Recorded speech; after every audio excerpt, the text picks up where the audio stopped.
semuanya, kembali lagi di channel Fretisya Lorendi. Pada video kali ini aku akan menjelaskan kembali tentang fisika.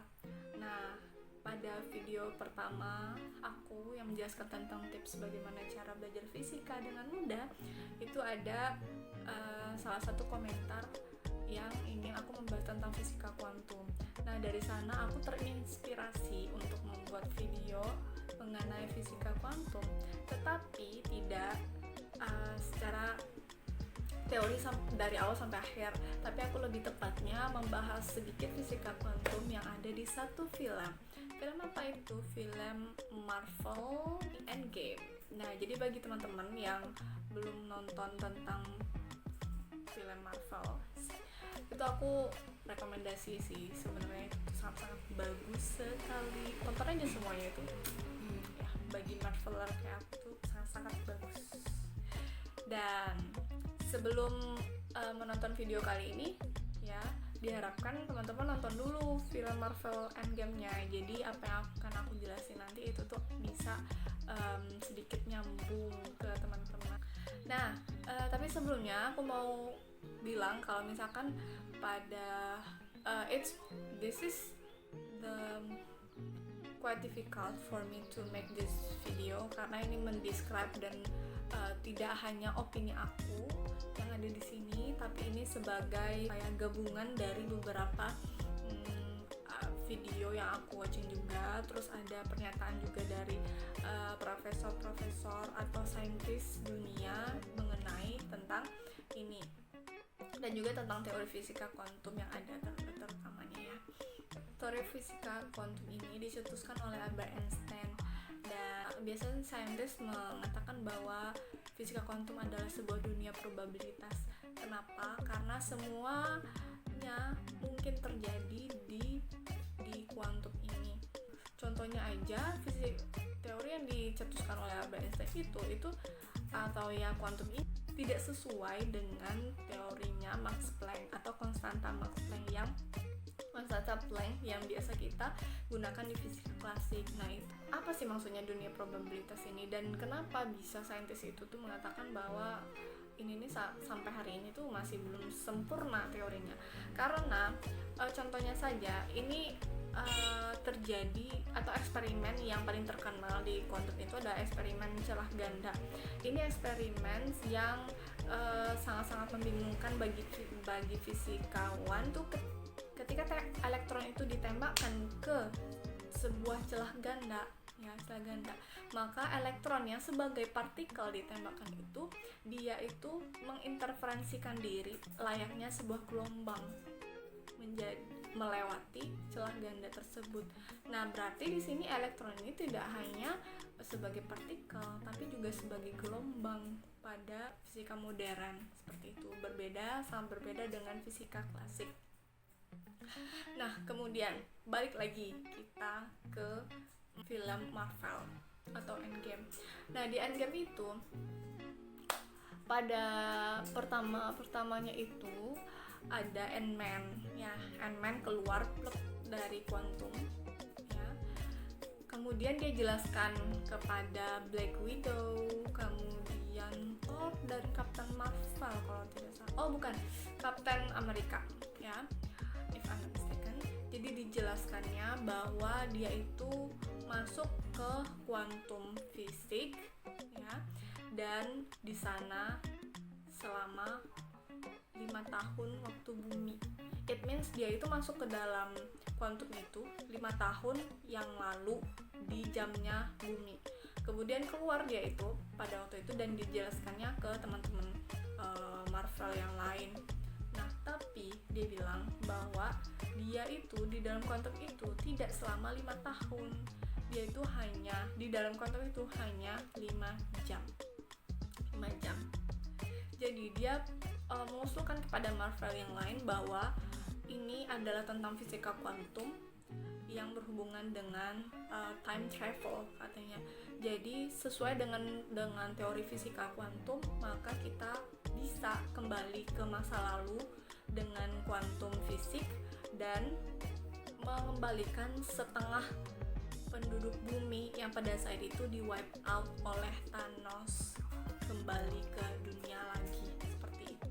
dengan cara mengembalikan mengembalikan Infinity Stone ke tempatnya semula seperti itu. Nah, mulai bingung nih para Marvelersnya. Kemudian mereka pergilah ke si Iron Man, the smartest person in Marvel. Ya sayang banget sih endingnya dia meninggal dulu. That's never mind. Dan si Iron Man karena dia emang pinter banget ya, dia menjelaskan, apa kamu percaya dengan itu? Seperti itu kan. Kenapa gitu kan? Karena itu aja sangat-sangat menyalahi aturan konstanta Planck katanya. Dan dijelaskanlah sama si Ant-Man ini tentang fisika kuantum itu bagaimana, blablabla. Dan oke, dicoba kata si Iron Man. Akhirnya dia coba dan berhasil. Nah, di sisi lain ada Hulk dan teman-temannya, aku lupa siapa namanya itu, kayaknya tuh baju besi atau apa ya, lupa. Dia tuh ngomong ke si Hulk bahwa kenapa nggak kita balik ke masa lalu ketika si Thanosnya lagi bayi kan, dan kita bunuh gitu. Si Hulknya bilang, yang pertama itu sangat-sangat kejam. Yang kedua itu menyalahi aturan, dalam artian seperti karena ada namanya Grandfather Paradox. Nah, Grandfather Paradox itu adalah teorinya seperti ini.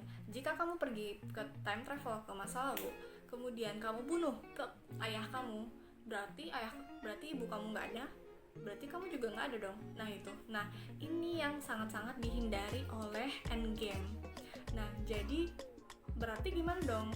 Berarti mereka itu mengubah masa lalu dong. Berarti mereka itu menyalahi aturan dong, seperti itu, dan semuanya kacau dong dunia itu jadinya seperti teori The Grandfather Paradox itu.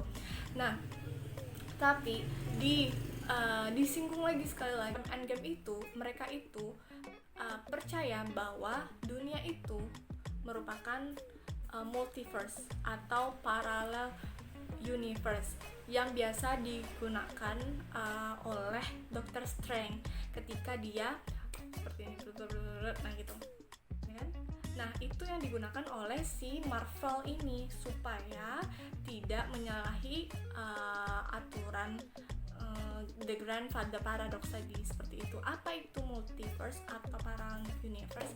Nah, ini parallel universe ini sebuah interpretasi dari seorang saintis namanya Hugh Everett. Kalau aku nggak salah spelling ya, Hugh Everett. Dia mencetuskan bahwa yang disebut dengan many world interpretation atau biasa yang kita kenal dengan parallel universe atau multiverse. Nah, di teori dia ini, kita ini sebenarnya tuh ada lagi di realita yang lain, seperti itu. Banyak realita-realita yang kita tidak tahu. Mungkin kita ini aku di sini sebagai Caca, kemudian di realita lain juga Caca juga. Nah, seperti itu, dengan kita yang sama tapi dengan di realita yang berbeda. Kenapa kita tidak tahu? Karena kita beda reality dengan kembaran-kembaran kita yang lain gitu. Nah, ini sebuah interpretasi muncul akibat belum sempurnanya teori fisika kuantum yang dicetuskan oleh Albert Einstein. Jadi sampai hari ini pun banyak ilmuwan itu membuat teori-teori yang mereka anggap ini bisa digunakan atau menjawab pertanyaan-pertanyaan yang ada di fisika kuantum. Nah, tapi many world interpretation ini tidak dipercaya oleh semua ilmuwan di dunia. Sebagian dari mereka percaya. Kenapa? Karena teori ini sudah dibuktikan secara matematis, sudah terbukti, tapi secara observasinya ini belum terbukti di dunia ini, seperti itu. Makanya sebagian ilmuwan percaya dengan ini, sebagian lainnya tidak. Nah, ini maksudnya gimana sih gitu? Ini sama dengan black hole yang paling terkenal. Dari dulu kita tahu bahwa black hole itu ada, tapi cuma secara matematisnya doang ada. Nah, pada bulan April 2019 lalu itu black hole ditemukan secara observasi dan real, nyata, dan langsung ada. Semua ilmuwan di dunia terkejut dengan itu, dan itu sebagai sebuah sejarah ilmu yang sangat-sangat luar biasa. Karena black hole yang selama ini kita hanya menganggap itu ada dalam teori atau matematisnya, sekarang itu memang benar-benar ada secara observasi seperti itu. Tapi many world interpretation itu belum ditemukan secara observasi, makanya tidak semua saintis percaya dengan itu. Nah, balik lagi ke Endgame. Jadi Endgame ini percaya atau mengangkat teori ini di realita mereka. Jadi mereka itu time travel ke realitanya yang berbeda-beda. Jadi mereka walaupun time travel ke masa lalu ya, tapi mereka tidak menyalahi aturan dari The Grandfather Paradox tadi, seperti itu. Jadi intinya adalah di Endgame itu tidak hanya tentang time travel tapi juga space travel, karena dia berpindah dari realita satu ke realita lain dengan kurun waktu yang berbeda juga. Menurut aku ini sangat-sangat bagus ya untuk sebuah film yang mengangkat tentang teori-teori yang mereka sangat-sangat aware tentang itu, dan memang tahu tentang, memang ya mereka pasti observasi dulu tentang teori-teori fisika kuantum ini sehingga bisa dimasukkan ke dalam film dan membuat film ini menjadi sangat-sangat interest bagi semua orang kayak gitu. Nah, tapi pada akhirnya kita percaya bahwa ini hanya sebuah film fiksi belaka. Oke, teman-teman. Dan seperti itu penjelasan dari aku. Thank you for watching. Mohon maaf kalau misalkan ada kesalahan. Bye.